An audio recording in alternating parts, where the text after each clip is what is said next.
So, what exactly do you mean when you say, what do you mean? I do not understand this. This really confuses me.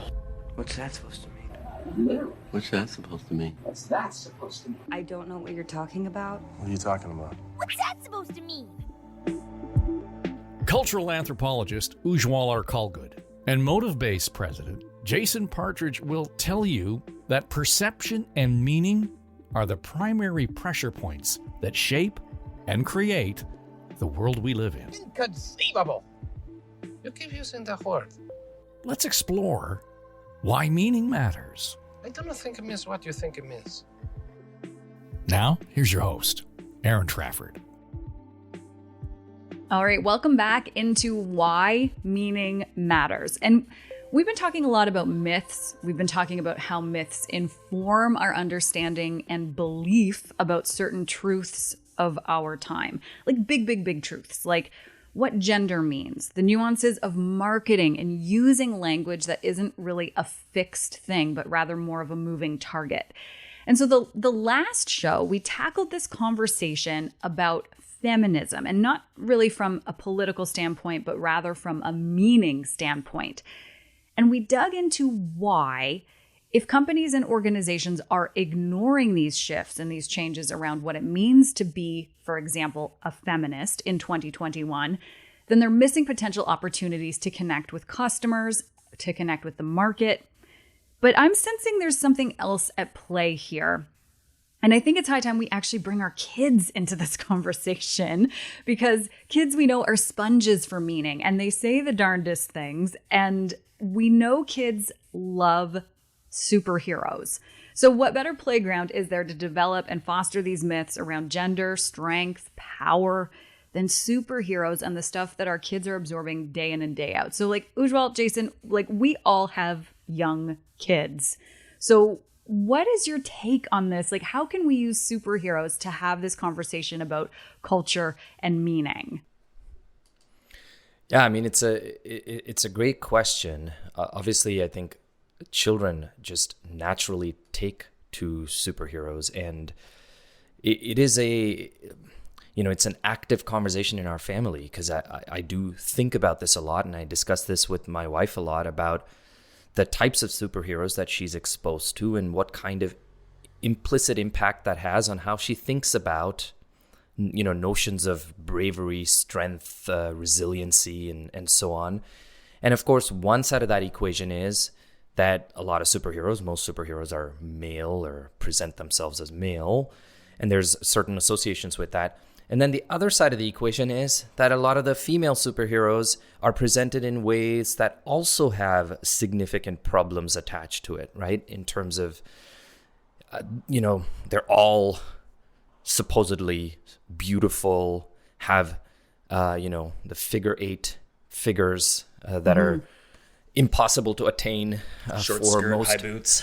Yeah, yeah, short exactly. skirts, high boots. That's the short thing, skirts, right? high boots, and maybe even big chested.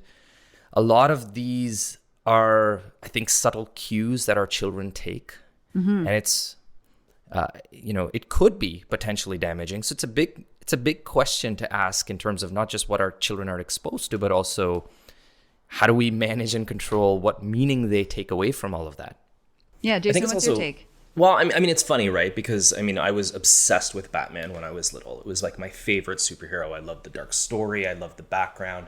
And, even thinking about the role of Batgirl and thinking about Barbara Gordon and thinking about her, having a narrative in and of itself that was something that was uniquely kind of driven from a sense of her own identity, right? And I think about that, in comparison to a lot of other stories and a lot of other, kind of myths that are out there in superhero culture. But what I find very interesting is that it's one thing for how the children are thinking about it. It's another thing for how the parents are now looking at the incredible amount of superhero content and having the ability to actually choose which one actually aligns with the messaging and the kind of philosophy that they want to impart on their child.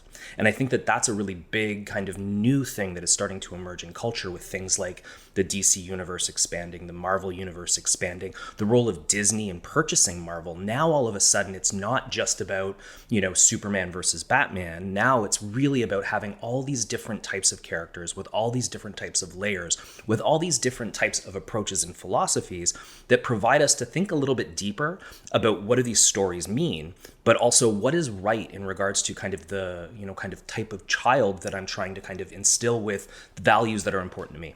I think it's interesting too that for us in our generation, that the superhero myth and knowing all of these backstories of all these superheroes and, all of the ways they intertwine and fight each other is actually ubiquitous for our generation because we grew up with the movies and the Saturday morning cartoons, whereas our parents' generation, they were buying the comic books for their kids at the corner store, but they didn't know who Spider-Man and Batman and all of these guys were. So it wasn't part of their parenting ethos to call upon the superheroes to help reinforce the cultural norms or the ways to be, right? I found myself this morning, like it was just, you mentioned Batman. It's a super foggy morning today. And I drove my little girl to school and I got to the stop sign and I said, "Holy fog, Batman." And she said, "Mommy, Batman didn't make the fog. He can fly in the fog though, but he didn't make the fog." But she just took it and ran with it. And I thought, oh my gosh, she's 4, but she understood what I was saying. Yeah, it's interesting. And, in relation to that, obviously, right now, there's a lot of debate, a lot of conversation about female superheroes in particular. And, actually, let me ask you this question, Erin. Do you know what a boob window is?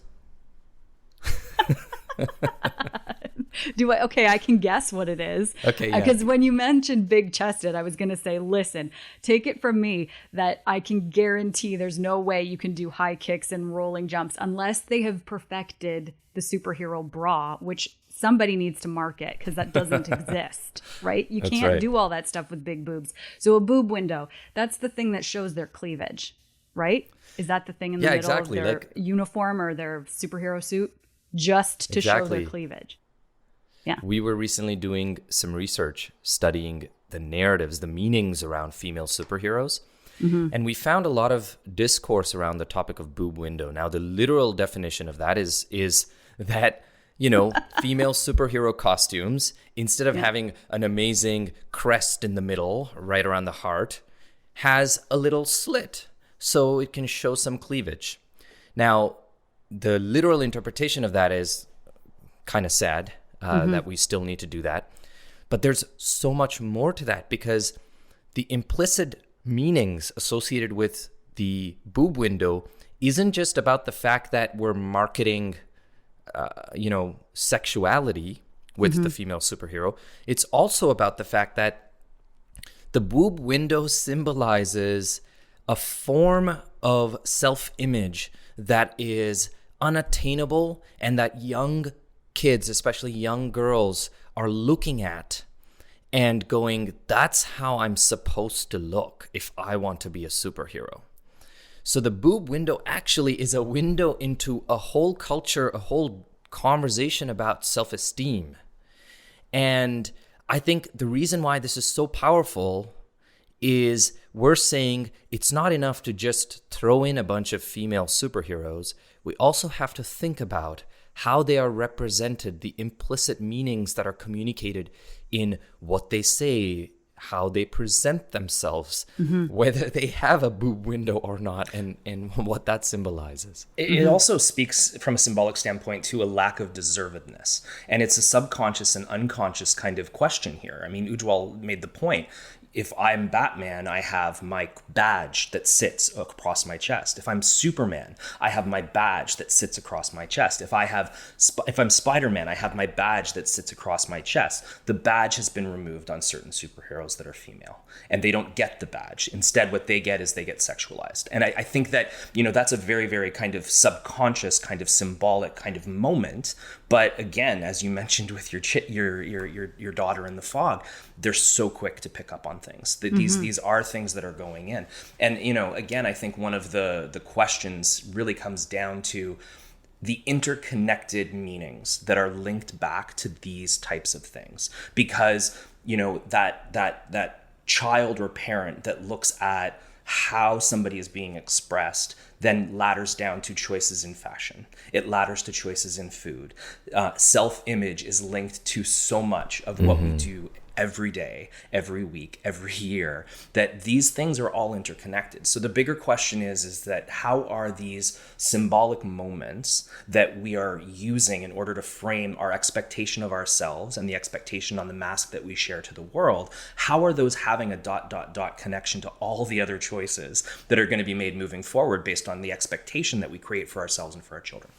How do we make this matter to, for example, like corporate America, when they're out there choosing to align with their product lines, maybe with certain superheroes? Like, I'm thinking everything. We went to buy my daughter a fishing pole when we were at the cottage, and it was like the superhero, the Disney, like there was those options. You buy them vitamins, they're superheroes on the vitamins. Yeah. How do we make this conversation about gender, meaning, femininity, masculinity actually matter to those people using these superheroes to market their products? Yeah, Aaron, the reason why we discovered this whole boob window conversation was because one of our clients who makes video games was doing some analysis with us, and we were just looking at how the meanings around superheroes, in particular female superheroes, are changing in culture, and what the expectations are going to be from people about how female superheroes need to be represented in culture in the future. So that's how we discovered that. So in that case, you know, clear insight that's actually driving the narratives, the tropes that get developed for these video games. And of course, kids play video games. But in addition to that, you're absolutely right. You know, the creation of all these franchises, it all translates into packaging, it translates into marketing, but it also translates into, to your point, clothing and apparel, right? And Jason already made the point, like, you know, would it affect somebody wanting to make a choice of buying a certain type of clothing that they otherwise wouldn't have if they hadn't been exposed to that, right? And I think it's these kinds of things. Again, just to be clear, I'm not saying there's anything wrong in, if you want to show cleavage, power to you. We're not saying there's anything wrong in that. We're certainly not some kind of moral police over here. But I think the point is that if we know that some of these things have an impact on the self-esteem of a child, of somebody who is, you know, taking in implicit clues from what they see around them, then it's important for us to have this conversation. And it's important for brands to think about how they can play a positive role in what they bring to market. So and I don't think they have to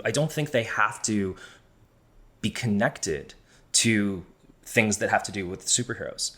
I think the question is are you thinking about how something that has become so popular in culture like superheroes is impacting your business? You know, there was a gentleman that I know who was sitting on a patio with me, and he basically kind of stretched his arms back and showed off his muscles. And I'm like, have you been working out? And he's like, yeah, man, I'm getting ripped like Captain America. That's going to change how he eats. That's going to change how he exercises. That's going to change how he dresses. That desire is going to change how he is a consumer. And how can we use these stories, knowing the myth of the superhero is so effective at changing people's minds on the ground level? I just want to remind you all, when we were younger, that there was a Captain Planet. What happened to him? Where did he go? He was nerdy and cool, and he asked us to recycle. And I feel like a smart brand would get on board with partnering or sponsoring the return of Captain Planet, given where we find ourselves culturally right now. Yes? So excited to talk about this. We won't sing the song, though, even though I know we all can sing the song. So let's talk about sustainability and how we can start to unpack that myth, and how stories that we're telling our kids about what it means to be sustainable is going to really help shape the future, especially in the next 5-10 years. All right, that's it for this episode of Why Meaning Matters. Thanks so much for listening. Make sure that you subscribe to the feed so that you don't miss an episode. Share with your friends, and if you'd like to weigh in on the show, as always, you can find us at hello@storystudionetwork.com. Thanks for listening to Why Meaning Matters. with Ujwal Arkulgud, Jason Partridge, and your host, Aaron Trafford. Inconceivable! You keep using that word. I don't think it means what you think it means. Why Meaning Matters is produced for Motive Base and the Story Studio Network by Eye Contact Productions.